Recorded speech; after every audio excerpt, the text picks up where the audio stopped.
Ju përshëndes të gjithëve nderuar shikues, mirë se vini në edicionin e fundit këtu në televizionin kombëtar Klan News. Së pari le të njihemi me titujt tanë kryesor.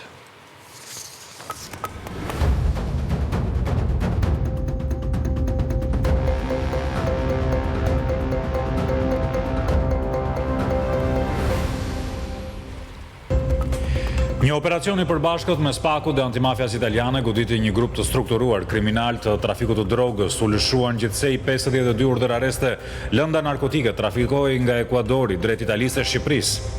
Partia Demokratike nëpërmjet kompanisë lobuese kërkon nga SBA-ja hetim ndërkombëtar për zgjedhjet dhe krimin e një qeverie teknike. Sali Berisha denoncoi sipas tij manipulimet që ndodhen me votat e diasporës. Shqipëria hedh një hap tjetër drejt antarësimit në Bashkimin Evropian. Te intern pas dite fillojnë bisedimet për grup kapitullin e tretë që përfshin politikën ekonomike, punësimin, tatimet dhe bashkimin doganor. Në Kosovë vijon kriza politike për të 19 herë dështon konstituimi i kuvendit. Vetëvendosja nuk të riqet nga kandidatura Albulena Xhiut për kryetare të parlamentit, ndërsa opozita nuk pranon ngritjen e komisionit votimit. Incident në bregun e pushtuar perëndimor, ushtria izraelite hap zjarr gjatë vizitës së diplomatëve europian. Bashkimi Evropian dënon as për sulmin. Kryeministri Netanyahu parashtron kushtet për fundin e luftës në Gaza. Franca ka nderuar koreografin me origjinë shqiptare Angelin Prelioçaj. Ai është zyrtarisht antar i Akademisë Franceze të Arteve. Në një ceremoni të veçantë, artisti tha se ky është një nder i madh dhe një ëndër e realizuar.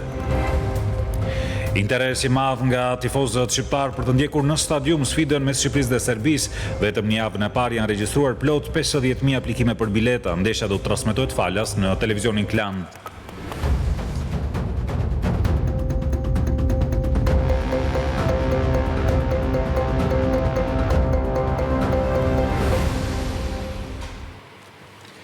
Unë jam Lefjon Beriseri, tani do t'ju njohëm në hollësim e lajme, do t'a nisim me njerë këtë edicion me operacionin e përbashkët të SPAK-ut dhe të antimafjas italiane, gjatë të cilit u godit një grup i strukturuar kriminali i trafikut të drogës.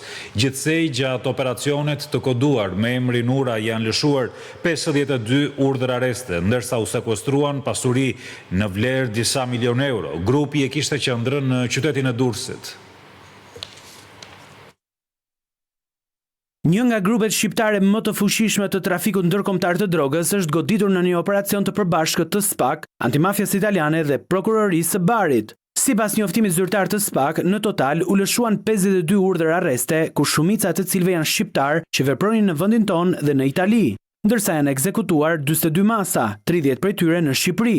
Gjatë operacionit të koduar Ura u prangosën antarët e kësaj organizate, policë dhe biznesmen. Organizata me qendër në Durrës operonte që prej vitit 2020 dhe u zbulua nga zbërthimi i bisedave në aplikacionin Sky ECC. Kreu i SPAK, Altin Dumani, e cilësoi këtë grup si një nga më të mëdhenjtë të trafikut të drogës. Grupi i ynë i hetimit, por edhe kolegët italianë, gjithë bashkë konkludojnë që është një ndër grupet më të rrezikshme qoftë nga pushteti financiar, që ata kanë të ardhura që siguronin nga aktiviteti kriminal, aftësia për të trafikuar sasira të mëdha kokaine nga vendet e Amerikës Latine dhe për të shpërndarë në Europë. Ajo që më pojë është kjo, që qendra e grupit ishte qyteti i Durrësit. I grupit dhe nën grupeve. Sipas SPAK, trafiku i drogës kap një vlerë rreth 7 milion euro, ndërsa janë kryer 30 aksione sekuestrimi në Itali dhe 10 në Shqipëri, por dhe vende të tjera të Bashkimit Evropian. Gjatë hetimit janë sekuestruar 3 milion euro cash, 3 restorante në Durrës, një bar kafe, 6 shoqëri tregtare dhe një televizion në qytetin e Vlorës.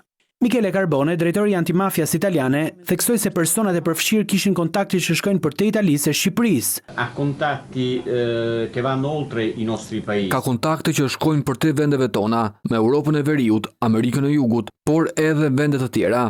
Nëse rezultatet realizuan është sepse ka pasur një punë të rëndësishme skuadre që ka pasur si aktor, jo vetëm policinë gjyqësore, por edhe kolegët e policisë shqiptare. Në operacionin Ura, që u zhvillua në Shqipëri, morën pjesë rreth 350 forca policie, ndërsa hetimet u drejtuan nga prokurori i SPAK, Vladimir Mara. Le të mësojmë tani se si funksiononte kjo organizatë shqiptare trafikut ndërkombëtar të drogës me qendër në Durrës, e goditur gjatë operacionit Ura. Hetimet e përbashkëta të autoriteteve italiane dhe shqiptare zbuluan se kokaina nisi nga Ekuadori drejt portit të Rotterdamit në Holandë dhe nga aty kishte destinacion Bari në Itali.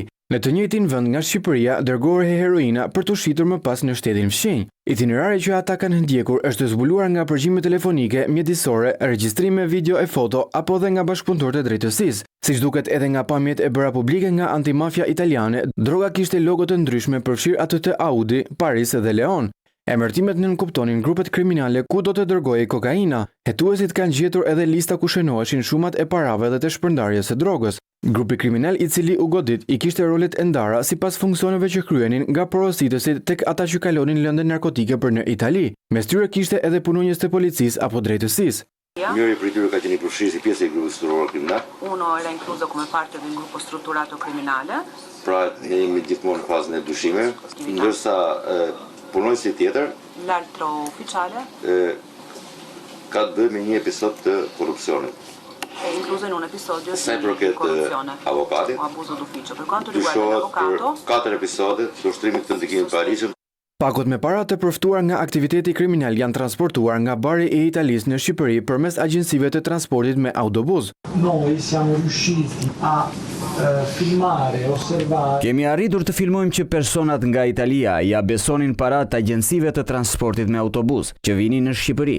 Edhe ky aktivitet për eliminimin e vështirësive në kalimin e kufive është arritur përmes shkëmbimit të informacionit. Janë kryer lokalizime përmes GPS. Kemi arritur të shohim parat që nga Italia, Bari, shkonin te shoferët e autobusëve. Nga autobusi vinin në Shqipëri. Fluksi i parave është kuptuar nga të gjitha të dhënat e marra nga çatet, fotografi të këtyre bisedave në celular. Përveç lëndëve narkotike dhe pako me para e letra të shkruara me dorë për të dhënat ekonomike të grupit. Sipas antimafias bëhet fjalë për 4.5 milion euro të transportuara drejt vendit tonë prej vitit 2021.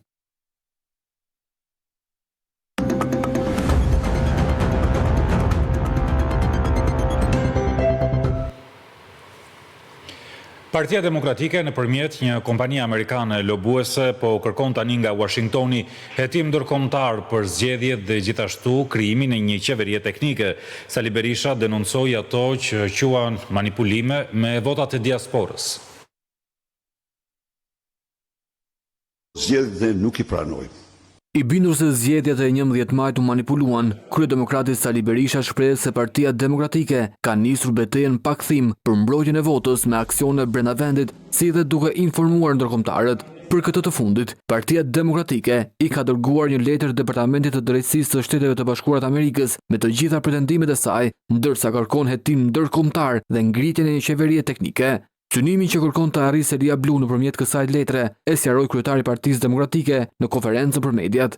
Është një raport paraprak që është përnda në një numër adresash në Europë dhe në Shtetet Bashkuara, i cili nuk ka asnjë gjë tjetër përveç këtyre që u them unë këtu. Ne po sensibilizojmë komunitetin ndërkombëtar për farsën zgjedhore që ndodhi me 11 maj. Ky është objektivi i punës sonë dhe ne do ja dalim. Proces të kriminalizuar e cilësoi votën e diasporës, ndërsa paraqiti të dhëna që sipas tij tregojnë manipulime në favor të Partisë Socialiste. Me votat e diasporës në Greqi është akti më kriminal i manipulimit ndonjëherë të votave. Sipas dhënave tona nuk ka ndodhur vetëm në Greqi, por ka ndodhur dhe në Itali dhe në një vend tjetër. Akuza pati edhe për postën që dërgoi dhe solli në vendin tonë zarfet me votën e qytetarëve që jetojnë jashtë Shqipërisë. DHL-ja me urdhër të qeverisë ka shkel kontratën dhe ka kontraktuar nën kontraktorë të tjerë të cilët kanë bashkëpunuar ngushtë me Partinë Socialiste. Denoncoi se eksponentë të botës së krimit u kanë bërë presion kandidatëve për deputet të Partisë Demokratike. Altin Hajri, me dosje e cilit është marrë direkt Dumani, ta dini këtë, ka ndaluar makinën dhe ka shkuar në formë presionit e kandidatja jo në Hardhisht.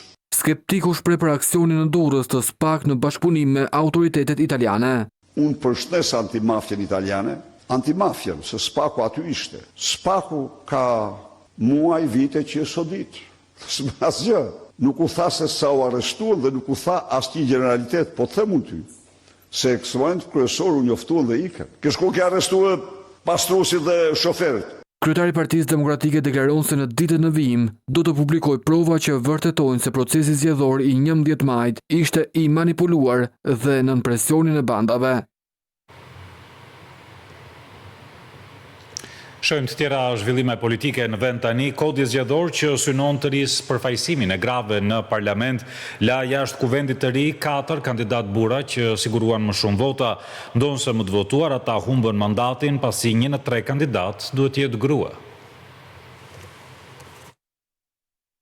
Ata morën mira vota, në disa raste në një diferencë të madhe në krahasim me kolegët që siguruan mandatin, por ky rezultat nuk mjaftoi për të garantuar një vend në parlament. Pika 2 e nenit 67 të kodit zgjedhor përcakton se 1 në 3 kandidat fitues duhet të jetë grua. Për këtë arsye në qarkun e Beratit, Julian Zyla, ndonse i treti më i votuar në listën e hapur, në vend të tij mandatin e mori Hatixhe Ekonomi me rreth 1200 vota më pak.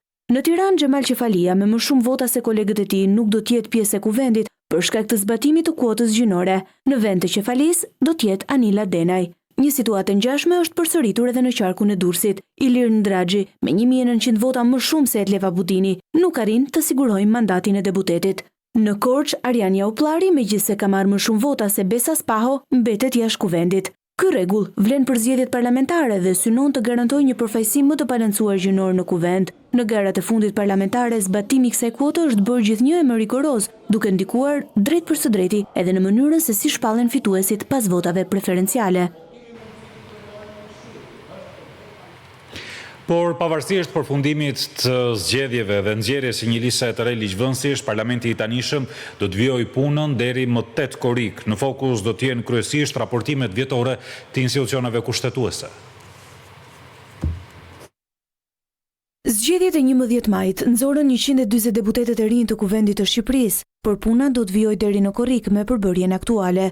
Seanca e radhës pritet të zhvillohet gjatë javës së ardhshme dhe sipas kalendarit zyrtar, puna parlamentare do të vijojë deri në 8 korrik. Në këtë periudhë tranzitore, Kuvendi do të presë raportimet vjetore të të gjitha institucioneve publike, nga ato kushtetuese e deri tek agjencitë e pavarura. Ky është një moment kyç për të bërë bilancin e veprimtarisë së tyre para legjislaturës aktuale, përpara se këta të fundit t'ia dorëzojnë stafetën deputetëve të rinj në shtator. Sipas Kushtetutës së Shqipërisë, Kuvendi i ri duhet të mblidhet jo më vonë se 10 ditë pas përfundimit të mandatit të legjislaturës së mëparshme. Duke qenë se mandati i kuvendit aktual përfundon më 9 shtator, seanca e parë e kuvendit të ri pritet të zhvillohet brenda datës 19 të këtij muaji. Në këtë seancë të parë, deputetët e rinj do të bëjnë betimin dhe do të zgjidhet kryetari i ri i kuvendit, duke shënuar fillimin zyrtar të legjislaturës së 32 të Shqipërisë. Shqipëria do të hedhë një tjetër hap në procesin e antarësimit në Bashkimin Evropian. Të njëjtën pasdite fillojnë bisedimet për grup kapitullin e 3, i cili përfshin çështjet politikës ekonomike të vendit, punësimin, tatimet dhe gjithashtu bashkimin doganor.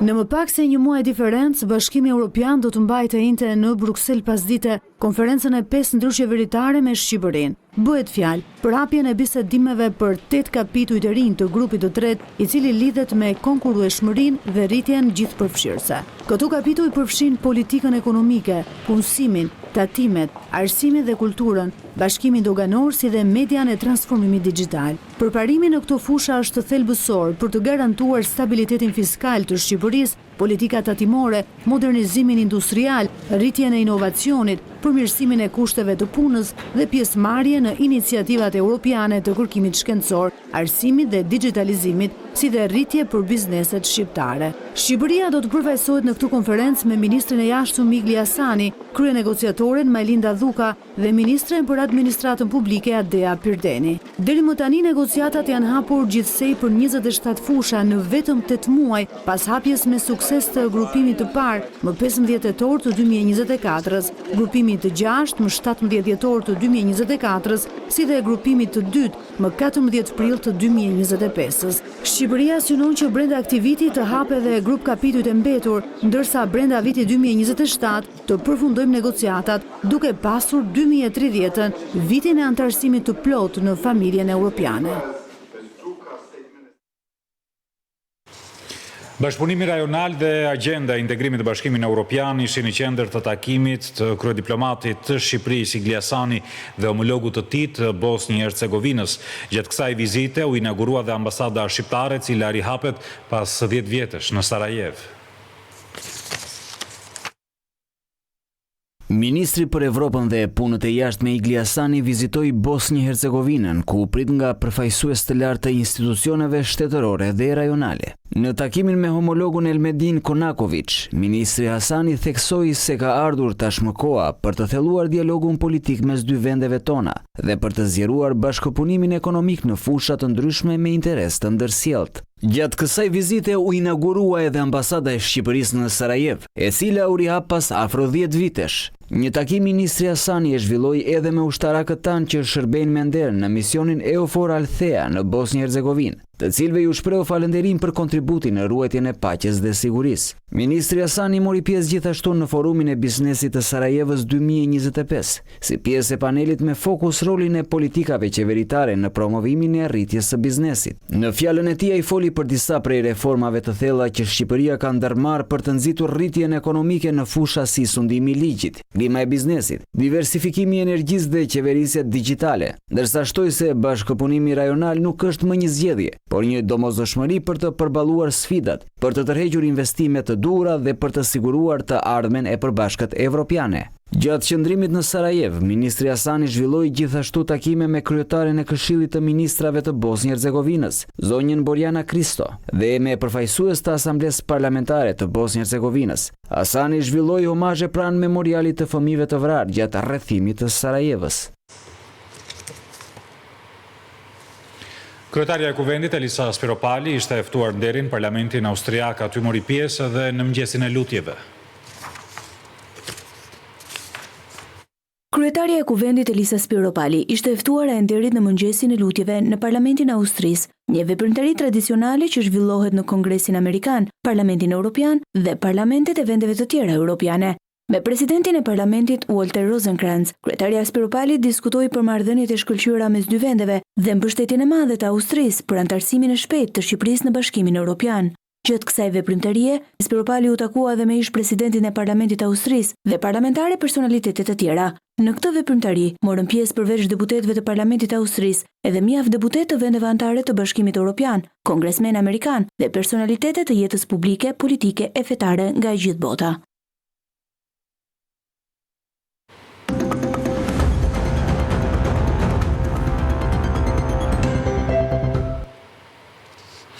Sipas Institutit Statistikave, gjatë muajit prill eksportet shënuan një rënje prej 5% krahasuar me muajin mars.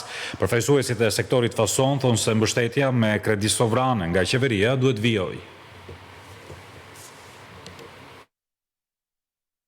Në muajin prill të këtij viti, eksportet e mallrave arritën vlerën e 33 miliard lekëve, duke ulur me 4.1% në krahasim me të njëjtën periudhë të një viti më parë dhe me 5% në krahasim me muajin mars 2025, ku tekstile dhe këpucë është një nga sektorët me rënjen më të ndjeshme sipas Instat. Për sa i përket në sektorit modës, është ndrimi i stinës dhe është një periudhë themi pak më vakët për ato manufaktura që punojnë me modën, por kësaj unë do i shtoj edhe disa faktorë të tjerë të cilët janë të brendshëm dhe të jashtëm. Të brendshëm dihet më janë rritja e kostove dhe zhvlerësimi i euros. Për shkak të rënjes së euros, sektori fason po pëson goditje të vazhdueshme prej gati 2 vitesh. Qeveria ndërhyri nëpërmjet kredi sovrane për të zbutur goditjen, por sipas Zekjas, afatet ishin penalizuese për bizneset, ndaj këto mbështetje duhet të vijojnë. Garancia shtetore u firmos në prill, por u lançua në fund të korrikta për në fillim të gushtit dhe ishte një garanci shtetore me afat. Me fjalë deri në fund të tetorit. Dhe biznesi për një periudhë kaq të shkurtër e kishte shumë të vështirë aplikimin. Megjithatë, unë duhet të them që ishte një mekanizëm shumë i mirë, një mekanizëm që duhet të përdoret përherë nga qeveria dhe duhet jetë përherë në treg. Koordinatori Pro Export Albania, Florian Zekja, tha se synimet e tyre janë ciklet e mbyllura të prodhimit dhe mekanizimi, ndërsa eksportet kryesore i ka në vendet e Bashkimit Evropian. Sektori i manufakturës, klienti ka të orientuar kryesisht drejt Europës, pra Gjermanisë, Italisë, Greqisë, Spanjës. Objektivat tona dhe sfidat tona për të ardhmen janë rinovimi dhe automatizimi sa më i madh i linjave, si për të bërë më të pavarur nga fuqia punëtore, po ashtu dhe për të rritur cilësinë dhe rendimentin. Në sektorin tekstil dhe këpucë janë të punësuar rreth 65.000 punonjës në mbar vendin.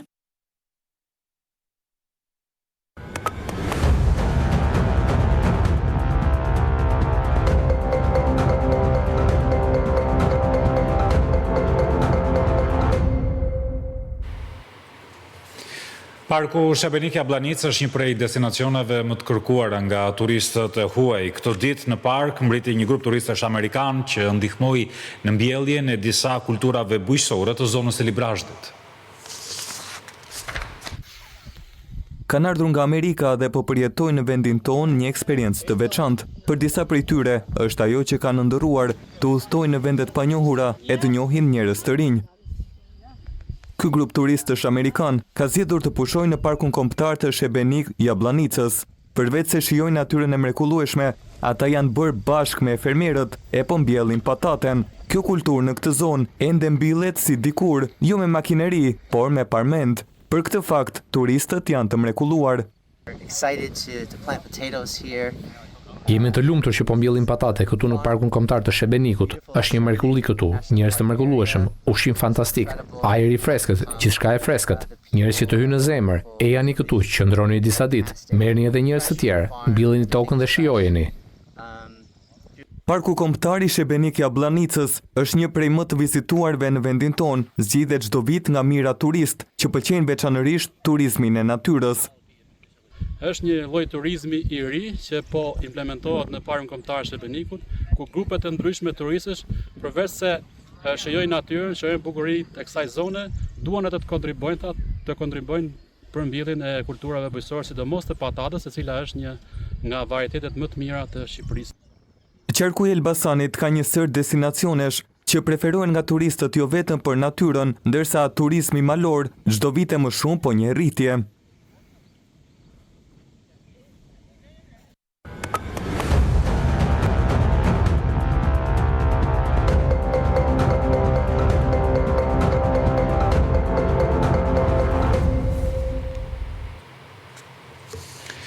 Kushtet në kampin e emigrantëve në Gjadër kanë marrë sërish vëmendjen e medias italiane, shkak se ieri është bërë vetvrasja e një emigranti maroken 42 vjeçar që u mbajt në kamp për të paktën një muaj.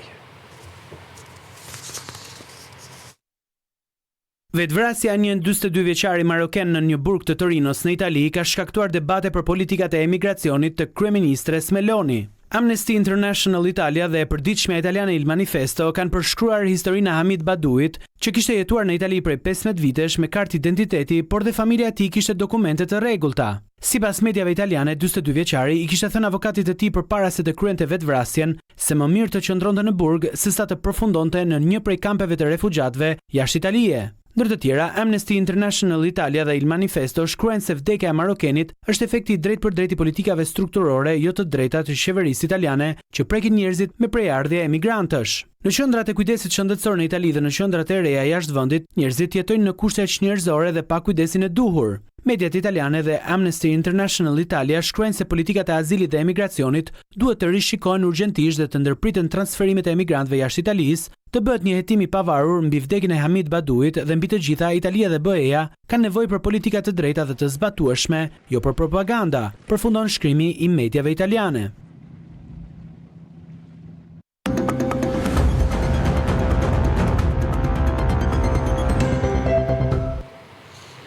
Në Kosovë tani ku po vjen ende ngërçi politik ka dështuar për herë të 19 seanca për konstituimin e kuvendit. Lëvizja vetëvendosje, partia që doli fituese nga zgjedhjet, vjen ta bllokoj procesin dhe nuk tërheq nga kandidatura Albulena Haxhiun. Forcat e tjera politike e refuzojnë këtë kandidaturë për kryetaret kuvendit.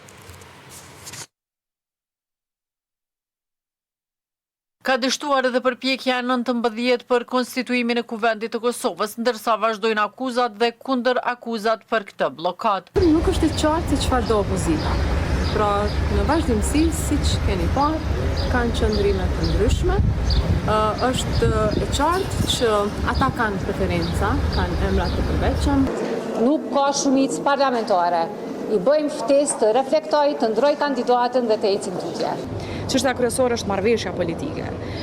Çështja dytësore pastaj për ne është çështja që ne nuk jemi të obliguar ta votojmë një person në mendsinë antikushtetuese të cilit ne nuk e gjejmë veten në kuptimin e asaj se kush duhet ta përfaqësojë kuvendin e Republikës Kosovës. Që ti po i zbulohet mashtrimi, se ky është në regjim mashtrues, po i del mashtrimi, se ka shumicën, edhe po manovron me këto.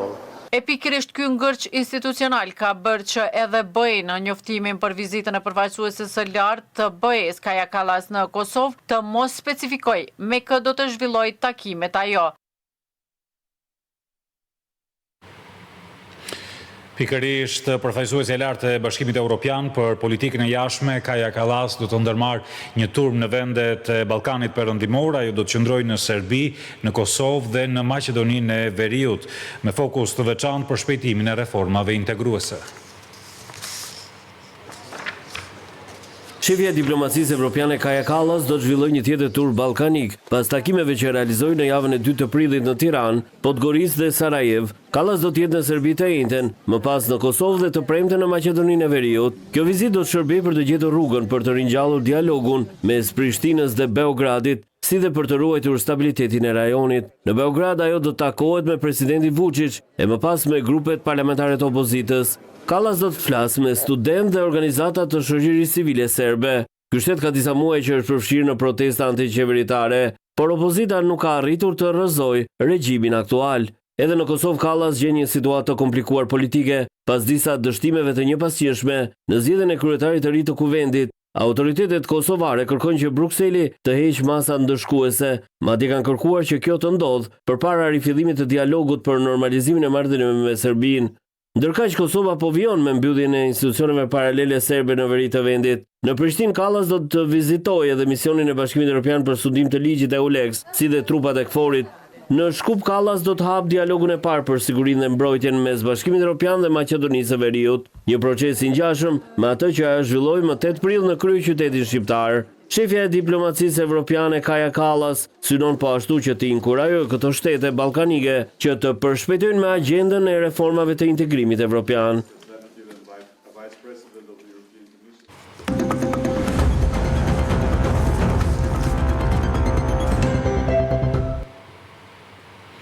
Në kulmin e tensioneve diplomatike me qeverinë e kryeministrit Benjamin Netanyahu, një incident është regjistruar në bregun e pushtuar perëndimor. Ushtria izraelite hapi zjarr teksa kalonte një delegacion diplomatik europian që ndodhej për vizitë në këtë territor palestinez, ndërkohë në Gaza nuk është shpërndarë ende asnjë ndihmë humanitare. Xhenin, bregu i pushtuar perëndimor. Ushtria izraelite hapi zjarr të mërkurën ndaj një delegacioni diplomatik europian që ndodhej për vizitë në këtë territor palestinez. Ushtria pushtuese tha se delegacioni devijoi nga rruga e miratuar dhe hyri në një zonë të paautorizuar, ndaj ushtarët hapën zjarr paralajmërues për t'i distancuar. Nuk pati të lënduar, por incidenti shkaktoi furtunë diplomatike. Shefja e politikës e jashtme e Bashkimit Evropian, Kaja Kallas, dënoi me njerë incidentin që ndodhi gjatë një vizite diplomatike të organizuar nga autoriteti palestinez. Ministria e jashtme spanjolle tha se një diplomat i tyre ishte pjesë e grupit, ndërsa ministri i jashtëm italian Antonio Tajani njoftoi thirrjen e ambasadorit izraelit. Pamjet e shpërndara nga agjencia Reuters treguan grupin e diplomatëve teksa vraponin drejt automjeteve, ndërsa në sfond u dëgjuan të shtonat armëve të zjarrit. Ministria e jashtme e autoritetit palestinez tha se delegacioni po kryente një mision zyrtar për të vëzhguar dhe vlerësuar situatën humanitare dhe për të dokumentuar shkeljet e vazhdueshme të kryera nga Izraeli. Ministria i quajti veprimet e ushtrisë izraelite shkelje të ligjit ndërkombëtar. Në territorin tjetër palestinez, në ripin e Gazës, nuk ka arritur ende asnjë ndihmë humanitare për mbi 2 milion civil, deklaroi përfaqësuesi i programit botëror të ushqimit, Antoine Renard, pavarësisht rritjes së presionit ndërkombëtar dhe vendas ndaj qeverisë izraelite për të lejuar më shumë ndihmë. Duke mbajtur tenxhere dhe tigan bosh, burra dhe gra pritën me fëmijët e tyre jashtë një kuzhine të improvisuar në Han Yunis të mërkurën, me shpresën për të marrë një vakt.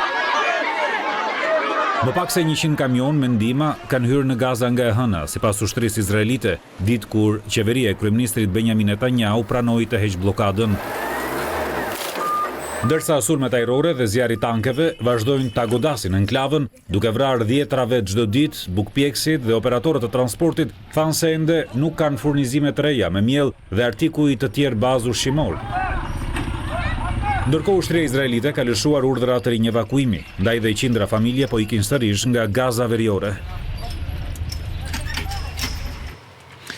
Dhe pas presionit ndërkombëtar, kryeministri izraelit Netanyahu kundërpërgjigj dhe parashtroi kushtet e tij për fundin e luftës, synimi i shlirimit të gjithë pengjeve, dorëzimi i armëve nga Hamasi, largimi i udhëheqjes së grupit nga ripi i Gazës dhe çarmatosja e të gjithë enklavës. Kryeministri izraelit Benjamin Netanyahu parashtroi kushtet për t'i dhënë fund luftës në Gaza, si dhe u shpreh i hapur për një armëpushim të përkohshëm. Synimi kryesor tani është marrja e kontrollit të plotë të gjithë ripit të Gazës. Netanyahu kërkoi lirimin e të gjithë pengjeve, dorëzimin e armëve nga Hamasi, largimin e udhëheqjes së grupit nga ripi i Gazës dhe çarmatosjen e plotë të enklavës. Ai u përpoqti kundër përgjigjet, presionit ndërkombëtar dhe tha se ata që i bëjnë thirrje Izraelit të jap fund luftës pa arritur këto qëllime, po bëjnë gjithashtu thirrje për mbajtjen e Hamasit në fuqinë Gaza. Në enklavën palestineze mbeten ende 20 pengje të tjerë të gjallë dhe deri 38 pengje të vdekur. Netanyahu akuzoi Hamasin për plaçkitjen e ndihmës humanitare dhe shitjen e tyre shtrenjtë për të financuar ushtrinë. Gjithashtu ai pretendoi se ushtria ndoshta ka vrarë udhëheqësin e ri të Hamasit, Muhammad Sinwar, vëllain e vogël të ish liderit Yahya Sinwar. Kryeministri gjithashtu paraqiti planin me 3 faza për shpërndarjen e ndihmës humanitare në Gaza, plan që përfshin hapjen e pikave të shpërndarjes së ushqimit nga kompania amerikane dhe krijimin e një zone për të mbrojtur civilët pas marrjes së kontrollit nga ushtria izraelite. Mbetemi po në Shtetet e Bashkuara, ku presidenti Donald Trump ka patur një tjetër përplasje në zyrën ovale. Kësajherë ai kërkoi shpjegime presidentit të Afrikës së Jugut, Cyril Ramaphosa, mbi pretendimet për gjenocid ndaj fermerëve të bardhë. Por presidenti Ramaphosa nuk ka humbi qetësinë dhe u zotua t'i adresoj shqetësimet amerikane.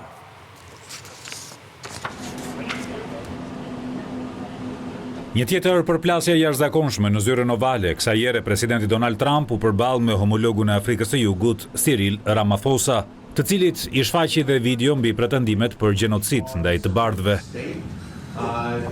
Presidenti Trump pretendoi se fermerët e bardhë po largohen nga Afrika e Jugut dhe shfaqi pamje të njerëzve që brorasin, vritni boerët, vritni fermerin. Kemi ankesa nga shumë njerëz që ndjejnë se po persekutohen dhe po vinë në Shtetet e Bashkuara. Pra ne marrim nga shumë vende nëse ndjejmë se po ndodh persekutim ose gjenocid. Është një gjë shumë e trishtueshme për tu parë. Po shpresoj se mund të kemi një shpjegim, sepse e di që ju nuk e doni këtë. Pasi shfaqi video mbi gjuhën e urrejtjes dhe gjenocidin e pretenduar ndaj fermerëve të bardhë të Afrikës së Jugut, Trump akuzoi qeverinë e Ramaphosës për konfiskim të tokës dhe mbyllje të syve ndaj vrasjeve. Gjatë takimit, presidenti jugafrikan qëndroi në eshtje, duke parë videot. Takimi në zyrën ovale ishte deja vu e përplasjes me presidentin Ukraina Zelenski, por Ramaphosa nuk e humbi qetësinë. Ai tha më pas se do t'i adresojë shqetësimet amerikane dhe denoncoi thirrjet vritni boerët, të atyre që i quajti Partia e Pakicës. Situata u qetësua dhe në zyrën ovale filluan të qeshurat. Ndërsa Trump u jepte përgjigje gazetarëve për avionin e marrë dhurat nga Katari, ndërhyn presidenti jugafrikan dhe thot se fatkeqësisht ai nuk ka një avion të tillë për t'ia dhënë dhurat.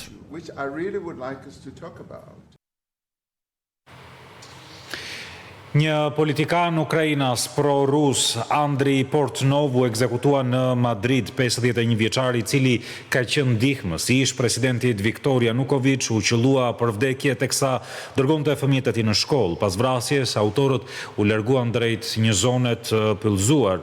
Portnov ka qenë pjesë e administratës së Viktor Yanukovychit, një president i pro-rus i cili u rrëzua nga pushteti pas muajit të gjata protestash në vitin 2014.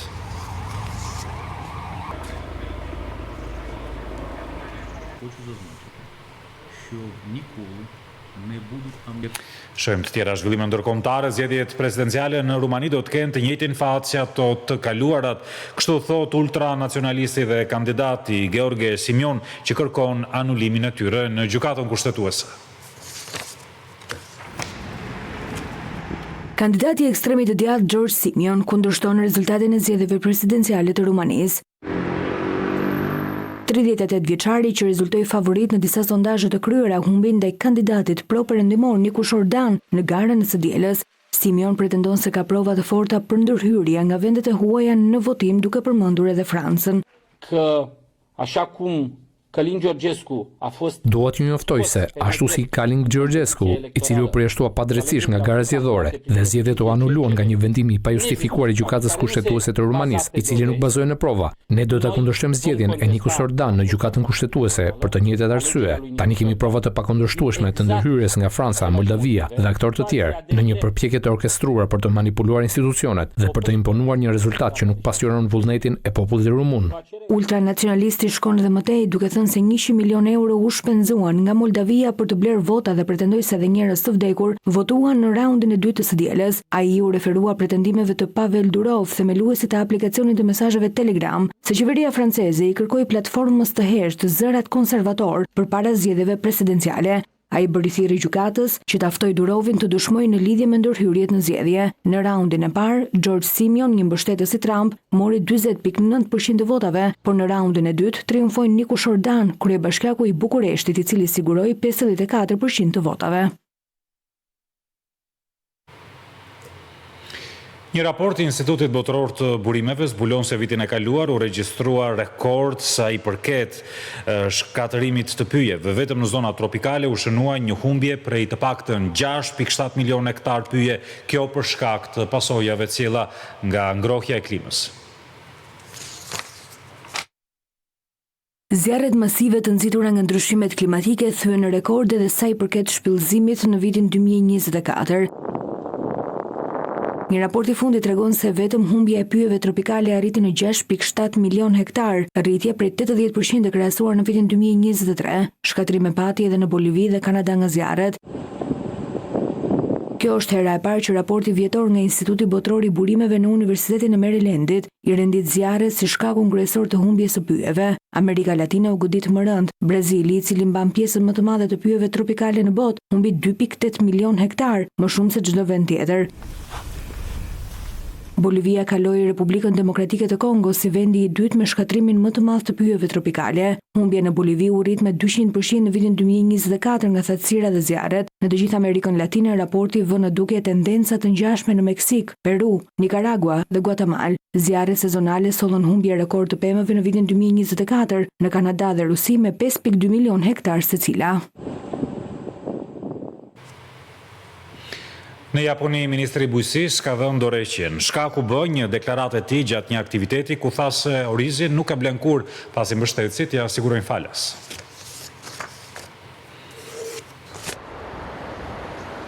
Reagime të forta ka patur ndaj deklaratës së ministrit japonez të bujqësisë, i cili u shpreh se nuk blen kurrë oriz, sepse e merr atë falas. Kjo zemëroi opinionin publik, pasi çmimet e orizit në këtë vend janë rritur ndjeshëm dhe shumë qytetarë nuk po sigurojnë dot jetesën.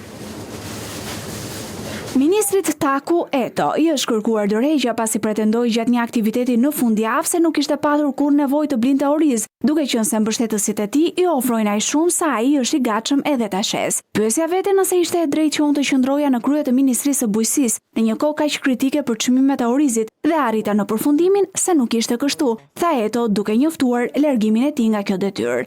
Dorëheqja e ministrit të bujqësisë ka rritur presionin mbi kryeministrin japonez Shigeru Ishiba, i cili tashmë po përballet me kritika të ashpra për masat e tij të pamjaftueshme për të frenuar rritjen e çmimeve të orizit dhe për të adresuar krizën e përgjithshme ushqimore që po prek qytetarët.